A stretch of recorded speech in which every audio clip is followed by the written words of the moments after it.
On Friday evening last I received from His Majesty the mission to form a new administration.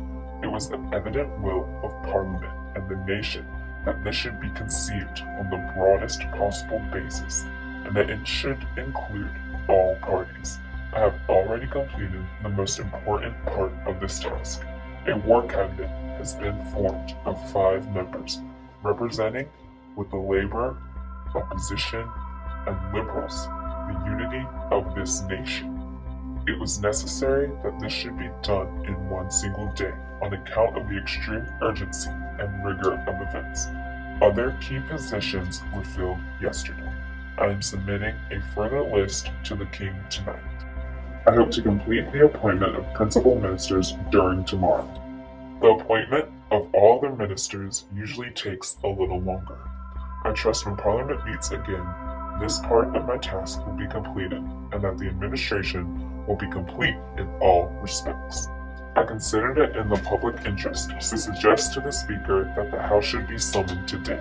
At the end of today's proceedings, the adjournment of the House will be proposed until May 21st, with provision for earlier meeting if need be. Business for that will be notified to the MPs at the earliest opportunity. I now invite the House by resolution to record its approval of the steps taken and declare its confidence in the new government. The resolution that this House welcomes the formation of a government representing the united and inflexible resolve of the nation to prosecute the war with Germany to a victorious conclusion. To form an administration of this scale and complexity is a serious undertaking in itself, but we are in the preliminary phase of one of the greatest battles in history. We are in action at many other points in Norway and in Holland, and we had to be prepared in the Mediterranean. The air battle is continuing, and many preparations have to be made here at home. In this crisis, I think I may be pardoned if I do not address the House at any length today, and I hope that any of my friends and colleagues, or former colleagues, who are affected by the political reconstruction will make all allowances for any lack of ceremony with which it has been necessary to act.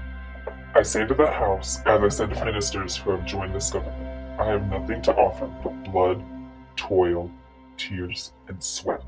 We have before us an ordeal of the most grievous kind. We have before us many, many months of struggle and suffering. You ask, what is our policy? I say, it is to wage war by land, sea, and all our might, and with all the strength God has given us, and to wage war against a monstrous tyranny never surpassed in the dark and lamentable catalogue of human crime. That is our policy. You ask, what is our aim? I can answer in one word. It is victory. Victory at all cost. Victory in spite of all terrors.